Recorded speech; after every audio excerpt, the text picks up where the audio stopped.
नमस्कार। आरबीएफ में आप सभी दर्शकों का स्वागत है। आज हम आपको मिलवाने जा रहे हैं डॉक्टर विक्रांत भूरिया से। Doctor Vikrant Bhuria medical field में गोल्ड मेडलिस्ट है और राजनीति में भी झाबुआ जिले में बहुत ही खासा नाम है। तो आइए मिलते हैं डॉक्टर विक्रांत भूरिया से। बहुत बहुत धन्यवाद। Thank you. Vikrant ji, RBF में आपका बहुत बहुत स्वागत है। Thank you. हम आपसे जानना चाहते हैं कि आपका जो जीवन है वो मेडिकल फील्ड से शुरू हुआ, फिर राजनीति में भी आप आए, तो मेडिकल फील्ड के बारे में आप अपने बारे में बताइए। मेरा शुरुआत हुई इंदौर से शुरू हुआ था और मेरा पूरा एजुकेशन जो ज़्यादातर है वो पूरा इंदौर का ही है। पहले स्कूलिंग मैंने डेली कॉलेज से करी थी, वहाँ 9 साल हॉस्टल में रहा। उसके बाद फिर पीएमटी का एग्ज़ाम दिया, फर्स्ट अटेम्प्ट में वहाँ सिलेक्शन हो गया, तो फिर एमजीएम मेडिकल कॉलेज में मेरा एडमिशन हुआ और काफ़ी अच्छा सब दौर था। वो भी पढ़ने में भी बहुत मज़ा आता था और हम मेहनत भी करते थे और पढ़ाई के साथ साथ हमारा हमेशा को करिकुलर एक्टिविटीज़ में भी बहुत ध्यान रहता था, खेल कूद में भी ध्यान रहता था, क्योंकि मैं खुद स्कूल टाइम में फुटबॉल का वाइस कैप्टन रहा हूँ। तो हमेशा स्पोर्ट्स की तरफ एक हमेशा रुझान रहा है मेरा। और फिर एमजीएम के बाद फिर हमारी फिर प्री पीजी हमने दी थी, जो उसमें कॉम्पिटिटिव एग्ज़ाम होती है। पीएमटी के बाद एमबीबीएस करते हैं, एमबीबीएस के बाद फिर एक और कॉम्पिटिटिव एग्ज़ाम होती है जो आप कोई स्पेशलिटी करना चाहते हैं, उसमें आपका सिलेक्शन हो जब होगा उसके बाद ही आप कोई सी स्पेशलिटी चूज़ कर सकते हैं, चाहे वो सर्जरी का हो, चाहे ऑब्स्टेट्रिक गायनेकोलॉजी हो, आँखों के डॉक्टर हो, सर्जरी हो, हड्डी रोग विशेषज्ञ हो। तो पीजी दी थी तो उसमें फिर पूरे मध्य प्रदेश में मेरी सेकंड रैंक आई थी। और पूरे मध्य प्रदेश में जब सेकंड आई थी उस समय क्या होता था कि जिसकी भी टॉप रैंक आती थी आपकी प्री पीजी में, वो कभी सर्जरी नहीं लेता था। सर्जरी को हमेशा माना जाता था कि सर्जरी सबसे पहले रेडियोलॉजी उठता था, क्योंकि उसमें ज़्यादा आपको कोई रिस्क नहीं रहता है, रात में आपको उठकर जाना नहीं पड़ता है। उसके बाद फिर ऑर्थोपेडिक हड्डी रोग विशेषज्ञ उठता था, फिर मेडिसिन उठता था, उसके बाद सर्जरी उठता था।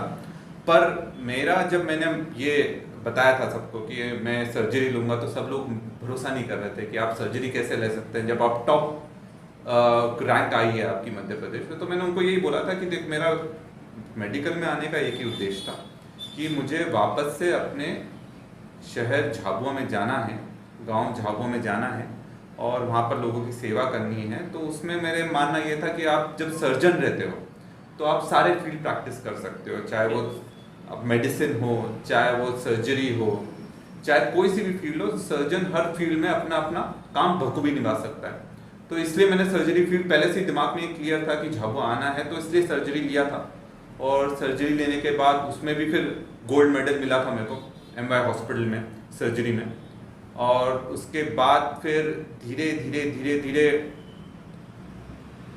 छात्र राजनीति में भी हमारा जुड़ाव बढ़ता चला गया।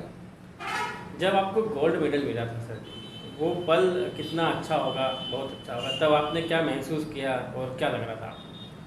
देखिए, जब गोल्ड मेडल मिलता है तो आपको ये लगता है कि आपने जो जितनी मेहनत करी है, क्योंकि मेरे को जीवन में कभी गोल्ड मेडल नहीं मिला था। या अपने स्कूलिंग में ऐसा नहीं था कि आपको गोल्ड मेडल मिला था। पढ़ने में मैं बहुत अच्छा था, 80%।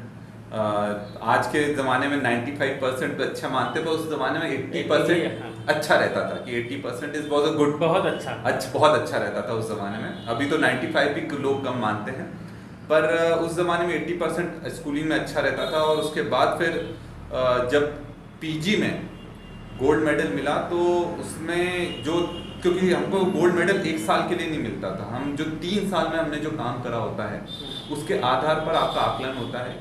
क्योंकि पीजी जो पोस्ट ग्रेजुएशन है वो पूरा स्पेशलाइजेशन ब्रांच है, मतलब आपका जो आकलन होता है, आप कितने अच्छे से सर्जरीज करते हो, आप कितने अच्छे से मरीज को देखते हो, आप पढ़ाई में कितने अच्छे हो, ये सब के आप जब क्यूमुलेटिव उसका आकलन होता है तो उसके आधार पर गोल्ड मेडल मिलता है। और जब गोल्ड मेडल मिला था तो पापा भी बहुत खुश हुए थे, परिवार भी बहुत खुश हुआ था, क्योंकि किसी हमारे इसमें बहुत ज़बरदस्त कंपटीशन रहता था पीजी में।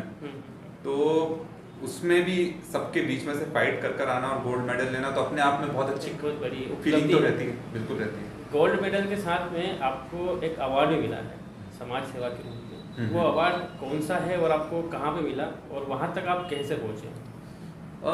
जब मैंने बताया था कि फिर हमारा जब पीजी ख़त्म हुआ, पीजी जब ख़त्म हुआ और पीजी में भी क्या था कि हमको दोनों चीज़ देखना पड़ती थी। एक तो छात्र राजनीति में भी उस टाइम हम एंटर कर चुके थे, क्योंकि मैं सारे जूनियर डॉक्टर्स जो पूरे मध्य प्रदेश के सारे 5 मेडिकल, अभी तो 8 से 10 मेडिकल कॉलेज हो गए हैं, पर उस समय 5 मेडिकल कॉलेज हुआ करते थे मेन में। एक हमारा इंदौर होता था, भोपाल होता था, रीवा होता था, जबलपुर होता था, ग्वालियर होता था। तो जितने भी अपने मेडिकल कॉलेजेस थे उनका मैं अध्यक्ष था, और हम जो भी डॉक्टरों की मांगे थी उसको लेकर हम लगातार हड़तालें भी करते थे और मुख्यमंत्री से मिलते भी थे।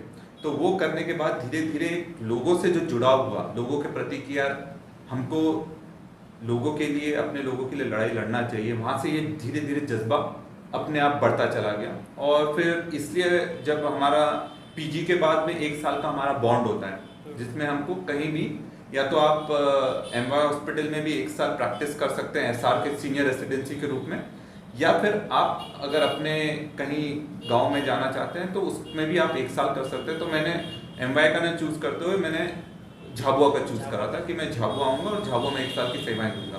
तो यहाँ आकर फिर हमने 1 साल सेवाएं दी, और उसके बाद मुझे ऐसा लगा कि यहाँ पर सरकारी के अलावा प्राइवेट सेटअप और प्राइवेट डॉक्टर्स की बहुत ज़्यादा आवश्यकता है झाबुआ में, क्योंकि हर जगह का जो कद बढ़ता है धीरे धीरे प्राइवेटाइजेशन में, आपको उस चीज़ का फ़ायदा भी मिलता है। मेडिकल सेक्टर में जितना ज़्यादा प्राइवेटाइजेशन होता है उसका टेक्नोलॉजी के मामले में आप वो ज़्यादा उन्नत हो जाता है। और डिस्ट्रिक्ट हॉस्पिटल में ये थोड़ी जो समस्या आती थी, तो फिर मैंने अपना नर्सिंग होम शुरू करा था, और लगातार तब से चल रहा है, और सब पूरे आप सबके आशीर्वाद से, पूरी जनता के आशीर्वाद से अच्छा चल रहा है।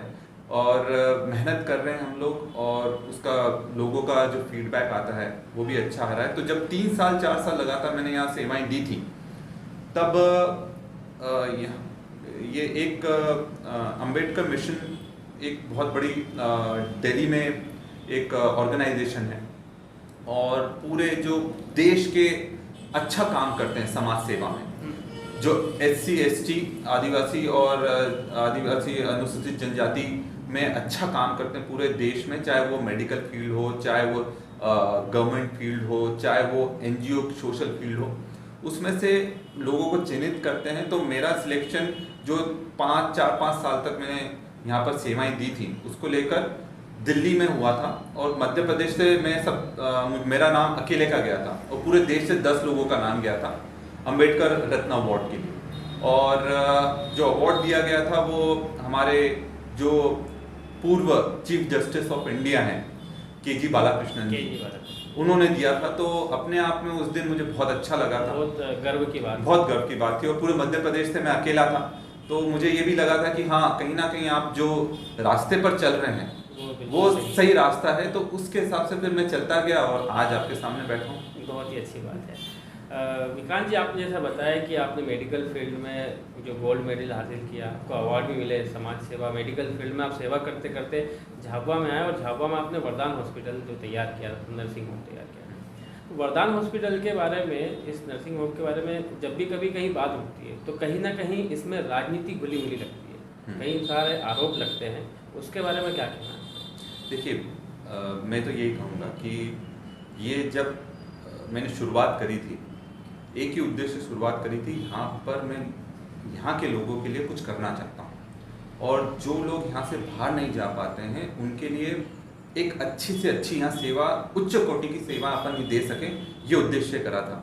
और यही कारण था कि जब मैंने वरदान नर्सिंग होम शुरू करा था, अब तो वरदान हॉस्पिटल बन गया, पर वरदान नर्सिंग होम कैसे शुरू हुआ मैं आपको बताता हूँ।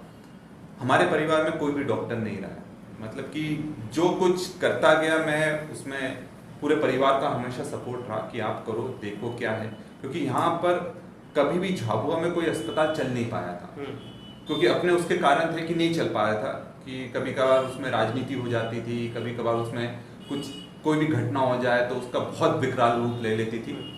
पर मैंने ये ठाना था, क्योंकि मैं जीवन में जो भी ठानता हूँ उसको आखिरी तक उसके लिए लड़ाई ज़रूर लड़ता हूँ, और मैंने ये ठाना था कि मैं यहाँ पर शुरू कर दिखाऊंगा, भले कितनी भी ज़्यादा रिस्क हो। और अस्पताल में अगर मैं भी ये बहुत अच्छी तरह समझता था कि अस्पताल में अगर राजनीति आ जाती है तो अस्पताल में कहीं ना कहीं आप अच्छी सेवाएं नहीं दे सकते। और हमें एज अ डॉक्टर ये सिखाया जाता है कि कोई भी मरीज किसी भी धर्म का हो, किसी भी जात का हो, किसी भी कस्बे का हो, किसी भी पार्टी का हो, जब वो आपके पास आता है तो आपका पूरा दायित्व है उसको पूरे शिद्दत से आपको देखना। और जब मैं जिला अस्पताल में 1 साल मैंने काम करा था, मैं आपको बताऊंगा कि मेरे पास कोई भी मरीज आता था, कभी भी मैं उसको ये बोलता था कि वो बोलता है मैं इस पार्टी में हूं, तुम किसी भी पार्टी से हो, अभी तुम यहाँ पर आए हो तो मैं तुम्हारा जैसा इलाज तो सबसे अच्छा कर सकता हूँ, मैं उसको सबसे पहले अच्छा इलाज करूंगा। और फिर बाद में जब आपको कब अच्छा लगता है, उस टाइम तो आपने कभी पूछा नहीं, जब बाद में दूसरे पार्टी के लोग भी आते हैं, सब लोग आते हैं कि आपने हमारा इलाज करा था, आपने हमारी जान बचाई थी, तो हमारे लिए सबसे बड़ा रिवॉर्ड वही है कि लोग उस चीज़ का अप्रिशिएट करें कि हम किस परिस्थितियों में काम कर रहे हैं। और जब वरदान नर्सिंग होम मैंने शुरू करा था तब एक गैरेज से शुरू करा था। अभी आपको जो वरदान नर्सिंग होम दिखता है उसमें जो ओपीडी बनी हुई वो जहाँ हम पहले गाड़ी खड़ी करते थे तो वो गैरेज था, उस गैरेज से हमने शुरू करा था और ओपीडी शुरू करी। तो फिर धीरे धीरे, पहले उसमें ऑपरेशन थिएटर कुछ भी नहीं था, फिर धीरे धीरे धीरे भगवान के आशीर्वाद से सब बढ़ता गया। फिर दूसरा जगह हमने बनाया, फिर वो कम पड़ने लगा तो हमने तीसरी जगह बनाया।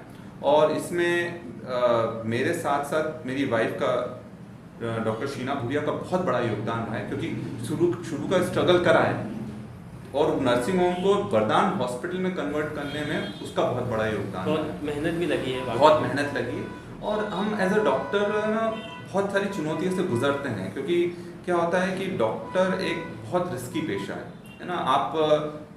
आप कोई भी दूसरा पेशा देख लें, उसमें आप किसी की जान के साथ नहीं खेलते, पर डॉक्टर ऐसा पेशा है कि आप लोगों की जान के साथ खेलते हैं। अगर जरा सी चूक हुई, मतलब लोग इसमें जरा सी चूक होने की भी गुंजाइश नहीं रखते हैं। It's 100% profession.